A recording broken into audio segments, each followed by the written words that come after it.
بسم اللہ الرحمن الرحیم الحمدللہ علی کل حال رب زدنی علما رب اشرح لی صدری ویسر لی امری واحلل عقدۃ من لسانی یفقهوا قولی اللهم صل علی محمد وعلی آل محمد کما صلیت علی ابراہیم وعلی آل ابراہیم انک حمید مجید۔ عابد حسین عادل لیکچرر شعبہ اردو جناب کالج جھنگات سے مخاطب ہیں۔ عزیز طلبہ، او لیول کا تقریباً 25% پیپر کا حصہ ہے یہ، اور موضوع ہے تفہیم، کمپریہنشن۔ P1 3247 کا P1 اور اس کا یہ لازمی حصہ تفہیم جو کہ انسین ہوتی ہے، شامل نصاب ہے۔ آج ہم اس کو دیکھیں گے کہ حل کرنے کا اس کا کیا طریقہ۔ بیٹے، تفہیم کا مطلب ہے سمجھانا، جبکہ تفہیم فہم سے ہے، جس کا مطلب ہے سمجھ بوجھ۔ اصطلاحاً تفہیم سے مراد کسی عبارت، اقتباس یا متن۔ بیٹے، یہ عبارت، اقتباس یا متن یہ انسین ہوتا ہے، اس سے پہلے آپ نے نہیں دیکھا۔ آپ کو کوئی ایک پیراگراف دیا جاتا ہے تقریباً 1000 الفاظ کا، کو سمجھانے کی استعداد پیدا کرنا، استعداد صلاحیت۔ گویا تفہیم کی مشق سے سمجھ بوجھ اور شعور و آگاہی میں اضافہ ہوتا ہے۔ گویا انسان سمجھتا ہے، اسے پتہ چلتا ہے، جبکہ امتحان میں طلباء کے فہم و شعور کا امتحان لینا مقصود ہوتا ہے۔ کیا طلباء عبارت کو سمجھ کر متعلقہ سوال کا جواب اپنے الفاظ میں تحریر کرنے کے اہل ہیں؟ تو بیٹے، یہ تفہیم جو کہ آپ کے P1 کا لازمی حصہ ہے اور 25 نمبر کا سوال ہوا کرتا ہے، اور کل پیپر کا بھی 25% بنتا ہے۔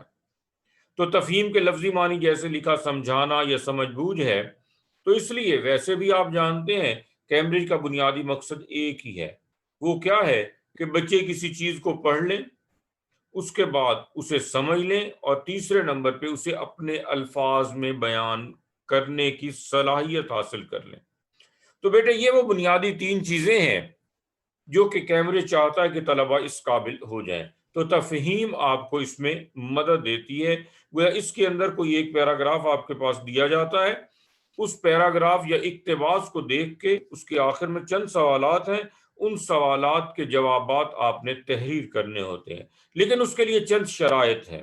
ویسے نہیں، گویا کسی بھی بات کو سمجھنے کے بعد بیان کیسے کرنا ہے، یہ سوالات ہمیں معاون و مددگار ثابت ہوتے ہیں۔ اب ہم تفہیم حل کرنے کی طرف چلتے ہیں۔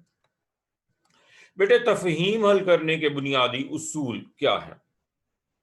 بیٹے، پہلا ہے جو کہ جب آپ کے پاس پیراگراف دیا گیا ہوتا ہے وہاں یہ لکھا ہوتا ہے کہ عبارت کو غور سے پڑھیں اور آخر میں دیے گئے سوالات کے جواب جہاں تک ممکن ہو اپنے الفاظ میں تحریر کریں۔ تو بیٹے، پہلی شرط جو ہے تفہیم حل کرنے کی اور بنیادی اصول کیا ہے، اور وہ لازمی ہے کہ آپ نے ان سوالات کو پڑھنا ہے اور ان کے جواب جہاں تک ممکن ہو اپنے الفاظ میں۔ بیٹے، اپنے الفاظ سے مراد کیا ہوتا ہے؟ 33% وہی الفاظ آپ استعمال کر سکتے ہیں، یہ آپ کو حق حاصل ہے۔ گویا اگر آپ نے کہیں 10 الفاظ کا ایک جملہ تحریر کرنا ہے تو اس میں سے 4 الفاظ یا 3 الفاظ جو ہیں وہ جوں کہ توں پیراگراف سے آپ لے سکتے ہیں، گویا جو اس کے مین پوائنٹس ہوں گے، اور اس کے بعد بقیہ آپ نے اپنے الفاظ شامل کرنے ہیں اور تب جا کے وہ جملہ بنے گا۔ تو اپنے الفاظ میں تحریر کرنے کا کیا بنیادی مقصد ہے، اور مقصد کیا ہے کہ آپ وہاں سے گویا 33% تیسرا حصہ الفاظ وہی تفہیم کے پیراگراف سے لے سکتے ہیں، باقی اپنے شامل کرنے۔ بیٹے، دوسرا اصول ہے جواب مختصر مگر جامع تحریر کریں۔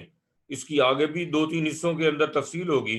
بیٹے، جواب مختصر ہونا چاہیے۔ یاد رکھیے گا کہ جو انگریز ہیں، جو کیمبرج کے لوگ ہیں، جو ان کی بنیادی سوچ ہے وہ یہی چاہتے ہیں کہ ہم جو کچھ کے ان سے پوچھیں اسی کا ہمیں جواب دیں۔ مختصر ہونا چاہیے، یہ نہیں کہ ہم ان سے اگر یہ پوچھنا شروع کر دیں کہ آپ کہاں پڑھتے ہیں، اور وہ ہمیں جناب کالج جھنگ بتانے کی بجائے مکمل شہر کی تفصیل بتا دیں کہ شہر میں بے شمار ادارے ہیں، ان اداروں میں ایک بڑا ہی ادارہ ہے جس میں کیمبرج اور اس کے علاوہ ایف ایس سی کی اسٹریم کو پڑھایا جاتا ہے، اور اس کا نام جناب کالج جنگ ہے، میں اس میں پڑھتا ہوں، تو گویا اس کا نمبر آپ کو نہیں ملے گا۔ تو جواب مختصر، جو چیز آپ سے پوچھی جائے اسی کا جواب دیں۔ اس کو کہا جاتا ہے ریڈ دا کوسچن، جامع۔ بیٹے جامع کا لفظی مطلب ہے اس میں ساری چیزیں سما جائیں، وہ جو جو چیزیں آپ سے پوچھی گئی ہیں اسی کو دیکھ کے آپ نے اس کا جواب تحریر کرنا ہے۔ بیٹے تیسرا اصول ہے جواب مکمل جملے میں تحریر کریں۔ بیٹے اگر فرض کیا آپ سے پوچھا جائے کہ آپ کون سے ادارے میں پڑھتے ہیں، تو آپ اگر صرف یہ کہہ دیں چناب کالج تو جواب پھر بھی درست ہے، لیکن اس جواب کو وہ درست نہیں مانتے۔ وہ کہتے ہیں ہم نے جو سوال پوچھا ہے اس کا جواب مکمل جملے میں ہونا چاہیے، تو ہمیں جواب دینا ہوگا میں چناب کالج جھنگ میں پڑھتا ہوں۔ یہ ایک مکمل جملہ ہے، میں چناب کالج جھنگ میں پڑھتا ہوں، تو گویا اس کا نمبر آپ کو ملے گا۔ اگر آپ صرف چناب کالج لکھ دیں گے تو اس کا نمبر نہیں ملے گا، تو اس لیے جواب مکمل جملے میں تحریر کریں۔ بیٹے چوتھا بنیادی اصول جو تفہیم حل کرنے کا ہے وہ ہے ہر حال میں جواب دی گئی جگہ پر حل کریں۔ وہ آپ کے پاس تفہیم کے اندر جو جگہ دی گئی ہے آپ نے اسی میں حل کرنا ہے، آپ نے اس جگہ سے زیادہ استعمال نہیں کرنا۔ اب میں آپ کو تفہیم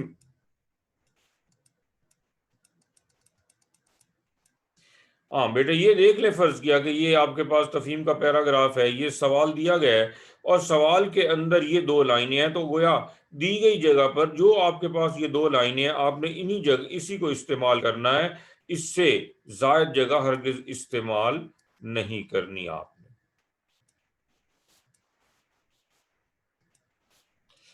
جی تو آپ سے بات چل رہی تھی کہ ہر حال میں جواب دی گئی جگہ پر حل کریں۔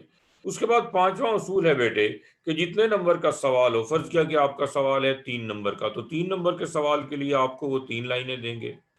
4 نمبر کا سوال ہے اس کے لیے 4 لائنیں جواب کے لیے دیں گے۔ تو جتنے نمبر کا سوال ہو جواب کم از کم اتنے نکات میں تحریر کریں۔ تو جتنے نمبر کا سوال ہے اگر 3 کا ہے تو آپ نے اس کے 3 پوائنٹس گویا 3 نکات ضرور دینے ہیں۔ اگر آپ 3 سے کم دیں گے تو آپ کے نمبر کم ہو جائیں گے، لہٰذا اگر 5 نمبر کا سوال ہے تو اس کے اندر 5 پوائنٹس گویا 5 نکات کا ہونا انتہائی ضروری ہے۔ تو جتنے نمبر کا سوال ہے جواب میں اتنے پوائنٹس کا ہونا لازمی ہے۔ جی بیٹے چھٹا اصول یہ ہے کہ سوال میں پوچھے گئے نکات کی ترتیب کے مطابق جواب تحریر کریں۔ بیٹے فرض کیا کہ وہ یہ کہتے ہیں ایک پیراگراف ہے کہ چناب کالج جھنگ ایک بہت بڑا ادارہ ہے، اس کے اندر 7 ونگ ہیں، اور اس کے بعد ان میں سے سب سے بڑا ونگ T1 ہے، اور اس کے بعد T2 گرلز کا ونگ ہے، اور اس کے بہت بڑے کشادہ میدان ہیں، کرکٹ کے 2 گراؤنڈ ہیں۔ تو وہ اس طرح کی چیزیں بتانے کے بعد تو وہ اگر سوال آپ سے پوچھ لے کہ چناب کالج جھنگ میں کتنے گراؤنڈ ہیں، تو کیونکہ گراؤنڈ پیراگراف میں سب سے آخر میں آیا ہے، لیکن آپ نے اس کا جواب سب سے پہلے دینا ہے۔ جس ترتیب سے سوال پوچھا جائے اسی ترتیب سے جواب دینا ہے۔ گویا اس کو کہا جاتا ہے بیٹے اسٹریسو پوائنٹ، گویا جس پر زور دیا گیا ہے، جو بات سب سے پہلے پوچھی گئی ہے آپ نے اسی بات کو سب سے پہلے بیان کرنا ہے، یہ لازمی ہے۔ گویا جواب جس ترتیب سے پوچھا جائے اسی ترتیب سے جواب دیں گے آپ، اس کی ترتیب تبدیل نہیں کرنے۔ اگر انہوں نے پہلے گراؤنڈ کا پوچھا ہے تو پہلے گراؤنڈ بیان کریں گے، پھر اس کے بعد اگر لیبز کا پوچھا ہے تو لیبز بیان کریں گے، اس کے بعد پھر اگر ونگ پوچھے ہیں تو وہ بیان کریں گے۔ گویا جو سوال کی ترتیب ہوگی اسی کے مطابق آپ نے اس کا جواب دینا۔ بیٹے اگلا اصول ہے کہ جواب دی گئی جگہ میں مکمل کریں۔ آپ کے پاس اگر 3 نمبر کا سوال ہے تو جواب کے لیے 3 لائنیں ہوں گی اور اسی کے اندر آپ نے مکمل کرنا ہے۔ بیٹے اگر آپ نے کہیں اس سے زیادہ جگہ استعمال کر لی تو کیا ہوگا؟ 3 لائنیں آپ کے پاس موجود ہیں 3 نمبر کے سوال کے لیے، آپ نے چوتھی لائن بھی نیچے نہیں بنا کے اس کو لکھ دیا تو چوتھی کو کاٹ دیں گے، اوپر والی 3 لائنوں کو دیکھیں گے، اگر اس میں 3 پوائنٹس آ گئے تو 3 نمبر مل جائیں گے، اگر کم ہو گئے تو کٹ جائیں گے۔ لہٰذا اسی دی گئی جگہ کے اندر آپ نے اپنے جواب کو مکمل کرنا ہے۔ بیٹے اگلا اصول ہے جواب جوں کا توں، یعنی عبارت سے دیکھ کر لکھنے کا کوئی نمبر نہیں ملے گا، جس کو کہتے ہیں کاپی پیسٹ۔ گویا اگر آپ نے کاپی پیسٹ کر دیا، جوں کا توں دیکھ کے لکھ دیا، نقل یعنی گویا دیکھ کے لکھ دیا ہے، تو اس کا کوئی نمبر نہیں ملے گا۔ گویا اس کے اندر وہ تفہیم کا جو بنیادی اصول ہے کہ کسی چیز کو سمجھنا اور اس کے بعد اپنے الفاظ میں بیان کرنا، مقصد حل ہی نہیں ہوا، سو اس اعتبار سے اس کا نمبر نہیں ملے گا۔ تو اس لیے کاپی پیسٹ نہیں کریں گے، بلکہ آپ اس کی عبارت کو تبدیل کریں گے 30%، تیسرا حصہ اصل عبارت سے لے لیں گے، اس کے بعد باقی جملہ آپ اپنا بنائیں گے۔ بیٹے آگے ہے کہ جواب میں سوال کی عبارت دہرانے سے گریز کریں۔ یہ جو میں نے یہاں لکھا ہے بیٹے کہ جواب دی گئی جگہ میں مکمل کریں، اس کے لیے معاون یہ ہے، فرض کیا کہ آپ سے وہ سوال پوچھ لیتے ہیں کہ جنگ کے جو مشہور تاریخی مقامات ہیں ان کو بیان کریں، تو اگر آپ یہ لکھ دیں کہ جنگ کے جو مشہور تاریخی مقامات ہیں وہ یہ ہیں، تو گویا پورے سوال کی عبارت آپ نے اس کے اندر دہرا دی، تو اس کا نقصان کیا ہوگا کہ آپ کے وہ جواب کی جگہ کم ہو جائے گی۔ تو لہٰذا آپ اس کو مختصر کر کے پورے سوال کی عبارت نہ دہرائیں، جو الفاظ ضروری ہیں اس کو دہرا لیں، باقی مثلا کہیں کہ مشہور جگہوں میں ہیر رانجھا کا مزار ہے، شاہ جیونا کا مزار، اس کے علاوہ ڈاکٹر عبدالسلام کی رہائش ہے، تو اس طرح سے گویا آپ اپنے جواب کا آغاز کر سکتے ہیں۔ تو جواب میں سوال کی عبارت دہرانے سے گریز کریں، ورنہ کیا ہوگا، جگہ کم ہوگی اور اس جگہ میں آپ اپنا جواب مکمل نہیں کر پائیں گے اور نمبر کٹ جانے کا خدشہ ہے۔ بیٹے حل کرنے کے لیے ایک بنیادی اصول اس کو سب سے پہلے ہونا چاہیے، وہ دیکھ لیں۔ وہ یہ ہے کہ دی گئی عبارت کا کم از کم 2 بار غور سے مطالعہ کریں۔ پہلے سوال نہیں پڑھنے، پہلے عبارت کو ایک بار مکمل عبارت کو پڑھ لیں، پھر اس کے بعد سوالات کو پڑھ لیں، پھر دوسری بار جب عبارت کو پڑھیں گے تو کیا ہے، آپ عبارت کے اندر آپ کے جہاں جہاں سوالات کے جوابات ہیں اس کو آپ خط کشید یعنی انڈر لائن بھی کر سکتے ہیں۔ تو بیٹے یہ وہ بنیادی اصول ہیں جن کو خاص طور پہ آپ نے تفہیم کے اندر سامنے رکھنا اور اس کے مطابق حل کرنا ہے۔ اگر آپ نے اس کے مطابق حل کیا تو آپ کو پورے 25 کے 25 نمبر ملیں گے۔ اب بیٹے تفہیم کے اندر سوالات کی ایک اقسام کیا ہو سکتی ہیں وہ تذکرہ کرتا ہوں۔ بیٹے تفہیم کے سوالات کی اقسام، پہلا سوال ہے بلا واسطہ، گویا ڈائریکٹ۔ تو پہلے یعنی ڈائریکٹ سوالات کیا ہوتے ہیں؟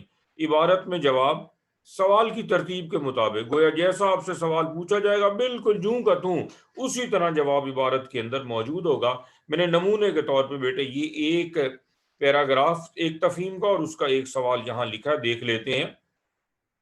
بیٹے یہ دیکھ لیں جو میں نے پہلی بات آپ سے کہی ہے کہ درج ذیل عبارت کو پڑھیں اور پھر دیے گئے سوالوں کے جواب جہاں تک ممکن ہو اپنے الفاظ میں، تو اپنے الفاظ میں جواب تحریر کرنا۔ اب دیکھیں، سیلاب ایک ایسی قدرتی آفت ہے جس سے ماضی میں دنیا کے کئی ممالک متاثر ہوئے ہیں۔ ایسا ہی ایک سیلاب 2007 میں میکسیکو میں آیا جس سے 1 کروڑ لوگ متاثر ہوئے اور ریاست کی تقریباً نصف آبادی گھروں میں مقید ہو کر رہ گئی، قید ہو کر رہ جانا۔ اب بیٹے سوال کیا ہے؟ اب مندرجہ ذیل سوالوں کے جواب جہاں تک ممکن ہو اپنے الفاظ میں لکھیے۔ میکسیکو میں سیلاب کب آیا؟ یہ بیٹے میکسیکو میں سیلاب 2007 میں آیا، اور کتنے لوگ اس سے متاثر ہوئے؟ 1 کروڑ لوگ متاثر ہوئے۔ اب آپ دیکھیں تو یہ بالکل اسی ترتیب سے ہے، کوئی ترتیب میں فرق نہیں ہے۔ سیلاب 2007 میں میکسیکو میں آیا جس سے 1 کروڑ لوگ متاثر ہوئے، تو مجھ کو مکمل جواب ہے۔ لیکن اگر آپ جوں کا توں لکھ دیں گے تو یہ کاپی پیسٹ ہو جائے گا۔ آپ نے اس کو تبدیل کر کے اپنے الفاظ میں لکھنا ہے، اور دوسرا اس کو ہم ڈائریکٹ یا بلا واسطہ سوال کہتے ہیں، گویا براہ راست اس کا جواب سیدھا سیدھا موجود ہے، کہیں ادھر ادھر سوچنے کی ضرورت ہی نہیں ہے۔ لیکن اس کو تھوڑا سا آپ نے بہتر بنانا ہے کہ میکسیکو میں سیلاب 2007 میں آیا اور اس سے تقریباً 1 کروڑ لوگ متاثر ہوئے، تب آپ کا جواب، اور ان 2 لائنوں میں جیسے 2 دی گئی ہیں اسی میں مکمل کریں، تو اس طرح سے آپ کو پورے 2 کے 2 نمبر مل جائیں گے۔ تو بیٹے سوالات کی اقسام میں پہلی قسم بلا واسطہ گویا ڈائریکٹ، دوسری قسم کی جانب چلتے ہیں بالواسطہ انڈائریکٹ۔ عبارت میں اب یہ ہوتا کیا، عبارت میں جواب کی ترتیب سوال سے مختلف ہوگی، وہ عبارت میں جو ترتیب دی گئی ہوگی وہ مختلف ہوگی، اور آپ سے تھوڑا سا الٹا کر کے سوال پوچھ لیا جائے گا تو اس کو انڈائریکٹ کہا جاتا ہے۔ دیکھیں سیلاب، یہ میں نے ایک عبارت کا چھوٹا سا حصہ ٹکڑا اور اس کے بعد سوال دیا ہے، سیلاب ملک کی معیشت کو زبردست نقصان پہنچاتے ہیں۔ میکسیکو میں بھی گیس کے پائپ لائن پھٹنے اور تیل نکالنے کے کام میں رکاوٹ کے باعث کافی نقصان ہوا۔ گویا معیشت کو نقصان کن سے ہوا؟ پائپ لائن پھٹنے سے اور تیل نکالنے کے کام میں رکاوٹ سے معیشت کو نقصان ہوا۔ اب سوال کیا ہے؟ سیلاب سے متاثر ہونے والے قدرتی ذرائع کس طرح ملک کی معاشی ترقی پر اثر انداز ہوتے ہیں؟ تو بیٹے معیشت اور معاشی ترقی، اب آپ نے کیا کرنا ہے کہ یہ انڈائریکٹ سوال ہے، وہ اس کی ترتیب کو تھوڑا سا تبدیل کر دیں گے تو آپ کا جواب مکمل ہو جائے گا۔ دیکھیں انہوں نے لکھا ہے سیلاب سے متاثر ہونے والے قدرتی ذرائع کس طرح ملک کی معاشی ترقی پر اثر انداز ہوتے ہیں، تو آپ لکھ سکتے ہیں سیلاب کے ذریعے ملک کی معیشت خراب ہوتی ہے، جیسے کہ سیلاب سے پائپ لائن کا پھٹنا اور تیل نکالنے کے کام میں رکاوٹ ہوتی ہے۔ تو گویا اس طرح سے آپ اس کا جواب دے سکتے ہیں۔ اس سوال میں اب اس کی ترتیب مختلف ہے، تو یا آپ اس کی ترتیب یوں بنا سکتے ہیں کہ سیلاب کے باعث پائپ لائن کے پھٹنے اور تیل کے کام میں رکاوٹ کی وجہ سے ملکی معیشت پر اثر پڑتا ہے۔ تو یہ جواب آپ کا یہ انڈائریکٹ کہلائے گا، وہ سیدھا نہیں ہے، تھوڑا سا الٹا کر کے انہوں نے سوال پوچھا ہے، عبارت کی ترتیب تھوڑی سی تبدیل کرنی پڑے گی، آپ کا جواب مکمل ہو جائے گا۔ تو بیٹے دوسری قسم ہے بالواسطہ۔ تیسری اور آخری قسم ہے بیٹے تفہیم کے سوالات کی، وہ ہے تخلیقی، کریٹو۔ یہ تقریباً آپ کا 25 نمبر کا سوال ہوا کرتا ہے تفہیم کا، تو 5 نمبر کریٹو تخلیقی ہوتے ہیں، 20 نمبر کے ڈائریکٹ اور انڈائریکٹ سوالات پوچھے جاتے ہیں۔ تخلیقی میں عبارت سے جواب اخذ کرنا ہوگا، اخذ کرنا۔ مثلا کہا ہے میں یہ عبارت اور اس کے بعد سوال ہے، کہا جاتا ہے کہ ہمالیہ کے گلیشیئر درجہ حرارت بڑھنے کی وجہ سے 2035 تک مکمل طور پر غائب ہو جائیں گے۔ یہ گلیشیئر دریائے سندھ اور گنگا کو سیراب کرتے ہیں۔ تو اب انہوں نے پوچھا 2035 کے حوالے سے کن خدشات کا ذکر کیا گیا، خدشے، ڈر اور خوف۔ آپ نے جواب کیا دینا ہے کہ 2035 میں گلیشیئر پگھل جائیں گے، جس سے دریاؤں کا پانی ختم ہو جائے گا، اور ایک بار بلکہ یوں کر سکتے ہیں آپ کے گلیشیئر پگھلنے سے ایک بار سیلاب آئیں گے اور دریائے سندھ اور گنگا کے تمام آس پاس کے علاقے قحط زدہ ہو جائیں گے، کیونکہ جب پانی ہر طرف جائے گا تو فصلیں ختم ہو جائیں گی، تو اس طرح سے قحط پڑ جائے گا۔ اب یہ دیکھیں کہ آپ نے اس عبارت سے سوال کا جواب اخذ کیا ہے، یہاں قحط کا ذکر کوئی نہیں ہے، آپ نے قحط کا ذکر کیا ہے کہ 2035 میں گلیشیئر کے پگھلنے سے سندھ اور گنگا کے آس پاس کے علاقے میں سیلاب آئے گا اور قحط پڑ جائے گا۔ تو یہ بیٹے آپ نے اخذ کیا، یہ تخلیقی یا کریٹو، لیکن بہرحال آپ نے عبارت کی روح سے ہی اس کو حل کرنا ہے۔ تو یہ بیٹے تفہیم کے سوالات کی تیسری اور آخری قسم ہے۔ اب بیٹے اگلے صفحے پر ایک تفہیم دی گئی ہے، اس کو مشق کے طور پہ کیجئے گا۔ دیکھیں یہ زعفران کے پھول کے بارے میں ہے، یہ 2 حصوں میں یہ تفہیم موجود ہے، پھر اس کے سوالات 15 نمبر کے موجود ہیں، آپ نے اس کو حل کرنا ہے، اور حل کرنے کے بعد آپ نے اس کو مجھے گروپ کے اندر بھیجنا ہے۔ تو بیٹے کل کا کام کیا ہوا کہ آپ نے اس تفہیم کو حل کرنے کے بعد مجھے گروپ کے اندر شیئر کر دینا ہے۔ والسلام اور اللہ حافظ۔ اللہ آپ کا حامی و ناصر ہو۔